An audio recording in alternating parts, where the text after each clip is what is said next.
આ તરફ મહીસાગરથી સમાચાર મહીસાગરના કડાણા ડેમમાં પાણીની પુષ્કળ આવક થઈ છે। પાણી છોડવામાં આવી રહ્યું છે તો ડેમના 8 ગેટ 10 ફૂટ ખોલીને 1.5 લાખ ક્યુસેક પાણી મહી નદીમાં છોડાઈ રહ્યું છે। છેલ્લા 10 દિવસથી નદીમાં પાણી છોડાઈ રહ્યું છે અને 128 નીચાણવાળા વિસ્તારોમાં રહેતા લોકોને સાવચેત કરવામાં આવ્યા છે। કડાણા હાઇડ્રો પાવર મારફતે 20,000 ક્યુસેક પાણી મહી નદીમાં છોડવામાં આવી રહ્યું છે ને કડાણા ડેમ ભયજનક સપાટીથી માત્ર 3 ફૂટ દૂર છે। હાલ ડેમનું રૂલ લેવલ 415.11 ફૂટ છે। તો ડેમનું રૂલ લેવલ જાળવવા માટે પાણી છોડવામાં આવી રહ્યું છે। 128 નીચાણવાળા વિસ્તારોને એલર્ટ કરાયા છે। આ ઉપરાંત મહીસાગરના આ દ્રશ્યો છે જ્યાં મહી નદીમાં પાણી છોડવામાં આવી રહ્યું છે।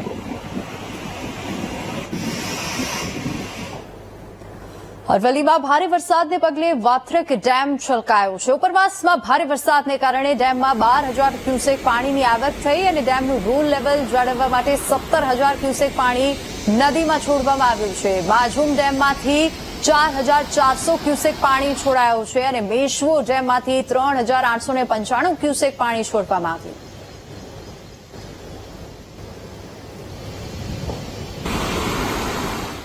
આ તરફ સાબરકાંઠામાં પણ ઉપરવાસમાં ભારે વરસાદને પગલે સાબરમતી નદી ગાંડીતુર બની છે। તો રાજસ્થાનના ઢેબર ડેમના 10 દરવાજા ખોલાતા સાબરમતી નદીમાં ઘોડાપૂર આવ્યું। નદી કિનારાના વિસ્તારોને એલર્ટ કરવામાં આવ્યા છે તો લોકોને નદી કિનારે ન જવા તંત્રએ અપીલ કરી છે। તો સાબરમતી નદીમાં પૂરથી ધરોઈ ડેમના જળસ્તરમાં પણ વધારો થયો છે।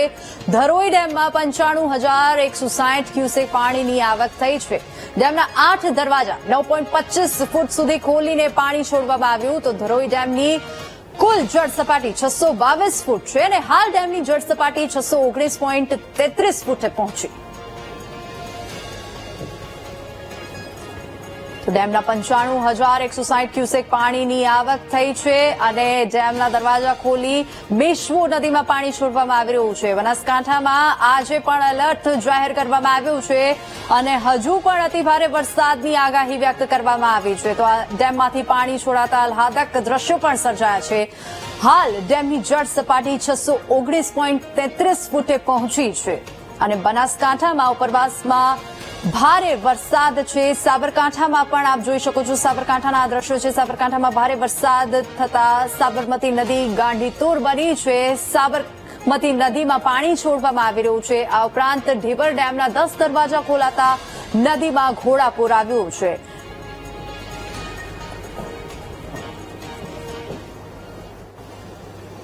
આ તરફ સાબરકાંઠામાં વરસાદી માહોલ સતત પડેલા વરસાદથી ઈડરનું રાણી તળાવ છલોછલ થયું છે। તો અવિરત વરસાદને પગલે ઈડરિયો ગઢ વાદળોથી ઘેરાયો છે। પર્યટકો માટે ઈડરિયો ગઢના ડુંગરો આકર્ષણનું કેન્દ્ર બન્યા। વરસાદ બાદ ઈડરિયો ગઢ સોળે કળાએ ખીલી ઉઠ્યો।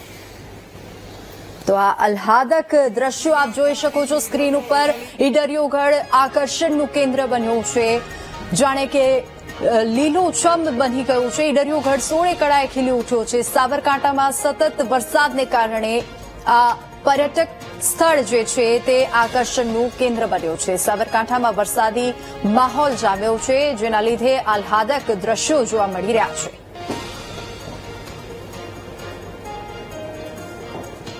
સાબરકાંઠા જિલ્લામાં રેડ એલર્ટ અપાયું છે। હવામાન વિભાગને ભારે આગાહી આપી છે જેને લઈને સાબરકાંઠા જિલ્લામાં ગત રોજથી જ અવિરત વરસાદ છે તે વરસી રહ્યો છે। ખાસ કરીને વરસાદની જો વાત કરવામાં આવે તો પોશીના તાલુકામાં 24 કલાકમાં 6 ઇંચ વરસાદ વરસ્યો છે ત્યારે તલોદમાં પણ 5 ઇંચ વરસાદ છે અને હિંમતનગર વડાલી પ્રાંતિજમાં 3 ઇંચથી વધુ વરસાદ છે તે વરસી રહ્યો છે અને આપ ઈડરના જે દ્રશ્ય છે તે જોઈ રહ્યા છો। વરસાદ ઝરમર પડી રહ્યો છે જેને લઈને ઈડરિયો ગઢ છે તે વાદળોમાં ઘેરાયો છે। આહલાદક દ્રશ્યો છે તે અહીંયા જોવા મળી રહ્યા છે અને આજે આવતા જતા લોકોના વાહનો થબી જતા હોય તેવા દ્રશ્યો છે। હાલ આ કેમેરામેનને કહીશ કે બતાવશે કે જે ડુંગરો છે આ નદી છે જે તળાવ છે તે તળાવમાં આ છલોછલ છલકાયું છે અને બાજુમાં જે ઈડરિયો ગઢ છે તે વાદળોમાં ઘેરાયું છે। હાલ હિલ સ્ટેશન જેવો માહોલ છે તે અહીંયા જોવા મળી રહ્યો છે અને આ હિલ સ્ટેશનના માહોલની વચ્ચે નયનરમ્ય દ્રશ્યો છે તે સામે આવ્યા છે। હાલ તો આ નજારો જોઈને કોઈ પણ કહી શકે કે હિલ સ્ટેશન જેવો નજારો અહીંયા જોવા મળી રહ્યો છે। સંદીપ પટેલ, વીટીવી, ઈડરગઢ। સુરેન્દ્રનગર જિલ્લામાં ભારે વરસાદનું ઓરેન્જ એલર્ટ આપવામાં આવ્યું છે। તો જિલ્લાના દસાડા અને પાટડી તાલુકામાં ધમાકેદાર વરસાદ પડ્યો। ઉપરાંત જિલ્લાના દસાડા અને પાટડી તાલુકામાં ખાબક્યો 2 ઇંચ જેટલો વરસાદ. પાટડીના નાના ગોરૈયા ગામના ખેતરોમાં જળબંબાકારની સ્થિતિ સર્જાઈ. ખેતરોમાં પાણી ભરાતા ખેડૂતોના ઉભા પાકને નુકસાન પહોંચ્યું છે તો ખેતરો બેટમાં ફેરવાઈ ગયા છે. જિલ્લાના દસાડા અને પાટડી તાલુકામાં 2 ઇંચ જેટલો વરસાદ નોંધાયો અને પાટડીના અનેક ગામડાઓમાં ખેતરોમાં પાણી ફરી વળતા ખેડૂતોને હાલ હાલાકી ભોગવવાનો વારો આવ્યો છે. ઉભા પાકને નુકસાન પહોંચ્યું છે. નાના ગોરૈયા ગામના ખેતરો બેટમાં ફેરવાયા.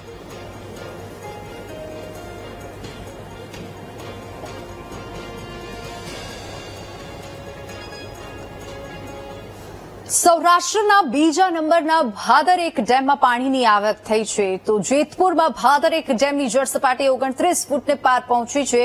પૂર્ણ સપાટીએ પહોંચવામાં ભાદરેક ડેમ માત્ર 4.75 ફૂટ દૂર છે અને ડેમમાં 1643 ક્યુસેક પાણીની આવક થઈ. જેતપુર, ગોંડલ, વીરપુર, કાગવડ સહિતના ગામડાઓમાં પાણીની સમસ્યા દૂર થશે. ભાદરેક ડેમની જળ સપાટીમાં વધારો થયો છે. જેતપુરના આ દ્રશ્યો છે. 29.35 ફૂટે જળસ્તર પહોંચ્યું છે જેના થકી અનેક ગામડાઓને ફાયદો થશે. ડેમમાં 1643 ક્યુસેક પાણીની આવક થઈ છે એટલે કે 1643 ક્યુસેક પાણીની આવક થતા અનેક ગામડાઓને તેનાથી ફાયદો થશે. ઉપલેટા તાલુકાના મોજીરા ગામ પાસે આવેલો મોજ ડેમ ઓવરફ્લો થયો છે તો ડેમનું રૂલ લેવલ જાળવવા 3 દરવાજા 3 ફૂટ સુધી ખોલવામાં આવ્યા છે અને ડેમમાંથી 2600 ક્યુસેકથી વધુ પાણી નદીમાં છોડવામાં આવ્યું. ડેમમાંથી પાણી છોડાતા મોજ નદી 2 કાંઠે વહેતી થઈ છે તો ઉપલેટા સહિત મોજીરા, ગઢડા, ખાખી જાડિયા ગામમાં એલર્ટ આપવામાં આવ્યું છે. નવાપરા, સેવંતરા, કેરાળા, વાઢલા સહિતના ગ્રામજનોને સતર્ક કરવામાં આવ્યા છે.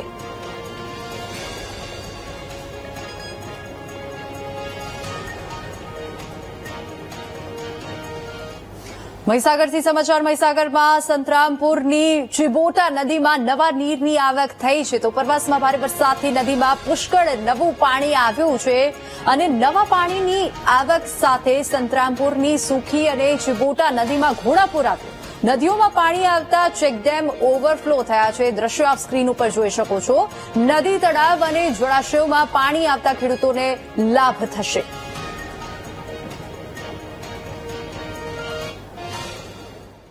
આ તરફ રાજસ્થાનમાં ભારે વરસાદને પગલે બનાસ નદીના જળસ્તરમાં વધારો થયો છે તો નદીમાં પાણીની આવકથી દાંતીવાડા ડેમમાં 17,422 ક્યુસેક પાણીની આવક થઈ છે. ઉપરવાસમાં ભારે વરસાદને કારણે બનાસ નદીના જળસ્તરમાં સતત વધારો થઈ રહ્યો છે.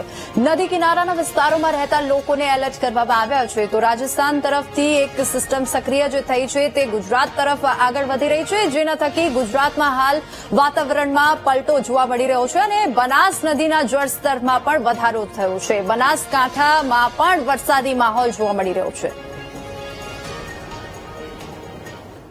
તો રાજ્યના માછીમારોને દરિયો ન ખેડવાની સૂચના આપવામાં આવી છે તો મદદનીશ મત્સ્ય ઉદ્યોગ નિયામક વેરાવળ માછીમારોને આ સૂચના આપી છે કે ગીર સોમનાથ, દ્વારકા, વેરાવળ અને દીવના માછીમારોને સતર્ક રહેવા સૂચના આપવામાં આવી છે.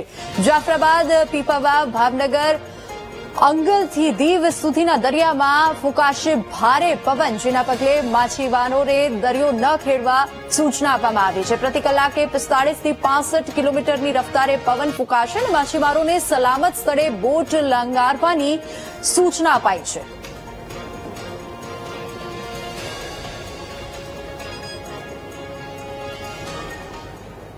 આ તરફ સાબરકાંઠાની સાબરમતી નદીમાં ફસાયેલા 9 લોકોનું રેસ્ક્યુ કરવામાં આવ્યું છે. ખેડબ્રહ્માના સુકાંબા ગામે 9 લોકો નદીમાં ફસાયા હતા અને એનડીઆરએફની ટીમે 9 લોકોને સુરક્ષિત રીતે બહાર કાઢ્યા છે. 30 થી વધુ પશુઓને પણ સુરક્ષિત બહાર કાઢવામાં આવ્યા છે. 15 કલાકની ભારે જહેમત બાદ આ રેસ્ક્યુ ઓપરેશન પૂર્ણ થયું છે.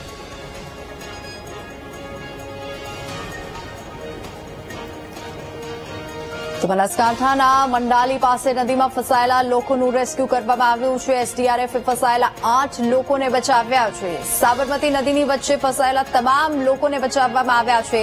દાંતા મામલતદાર કચેરીના સ્ટાફ તેમજ એસડીઆરએફ ટીમે કામગીરી કરી છે. ગઈકાલ સાંજે 8 લોકો નદીમાં ફસાયા હતા.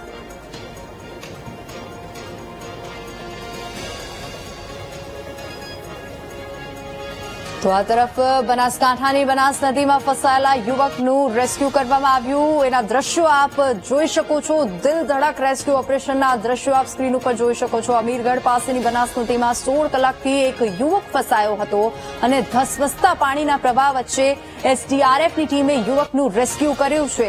યુવકને સુરક્ષિત રીતે બહાર કાઢવામાં આવતા લોકોએ રાહતનો શ્વાસ લીધો અને યુવક નદીના પથ્થરોના સહારે કલાકોથી ત્યાં નદીમાં ફસાયો હતો. એ પણ આપ અલગ અલગ દ્રશ્યો જોઈ શકો છો, જ્યાં એસડીઆરએફની ટીમ તે યુવકને બચાવવા પહોંચી અને જ્યારે યુવક પથ્થરોના સહારે કેવી રીતે કલાકો સુધી નદીમાં ફસાયેલો જોવા મળ્યો હતો. આ તરફ વડોદરાથી સમાચાર. વડોદરાની જાંબુઆ નદી પરના બ્રિજ પર ફસાયો એક કાર ચાલક. પાણી ભરેલા બ્રિજ પરથી કાર કાઢવાનો પ્રયાસ કરતા કાર ચાલક ફસાયો હતો. ફાયર બ્રિગેડની ટીમે ઘટના સ્થળે પહોંચી કાર ચાલકનું રેસ્ક્યુ કર્યું છે. તો બ્રિજ પર નદીના પાણી વહેતા હોવા છતાં તંત્રએ બેરિકેડિંગ ન મૂક્યું હતું. કોઈ પણ પ્રકારની વ્યવસ્થા ન કરી હતી, જેના લીધે કાર ચાલક ત્યાં ફસાયો અને હવે તેને બચાવવામાં આવ્યો છે.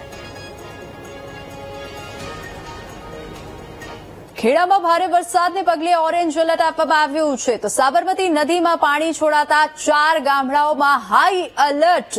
10,000થી વધુ લોકોને સલામત સ્થળે ખસેડવામાં આવ્યા. રસિકપુરા, નાની કલોલી, મોટી કલોલી, પથાપુર, વાલા ગામમાંથી લોકોનું સ્થળાંતર કરવામાં આવ્યું છે. રસિકપુરાની 2500ની વસ્તીમાંથી 60% લોકોને ખસેડી લેવામાં આવ્યા. નદીમાં પાણી છોડવામાં આવ્યું છે. ઉપરવાસમાં ખૂબ વરસાદ વરસી રહ્યો છે, તો તે અંતર્ગત અહીં પાણી છોડવામાં આવ્યું છે ને વહીવટી તંત્ર સજાગ છે અને વોટ્સઅપના માધ્યમથી, ફોન કોલના માધ્યમથી સંપર્ક સાધવામાં આવે છે મારો, સરપંચશ્રીનો, ગ્રામજનોનો. અત્યારે લગભગ અડધા કલાક પહેલા કલેક્ટર સાહેબશ્રી, પછી આપણે ટીડીઓ સાહેબશ્રી, અહીંના જે ડિઝાસ્ટરના જે મેન છે નોડલ અધિકારી સાહેબશ્રી, ડીડીઓ સાહેબશ્રી, આ બધા જે અધિકારીની ટીમ આવી હતી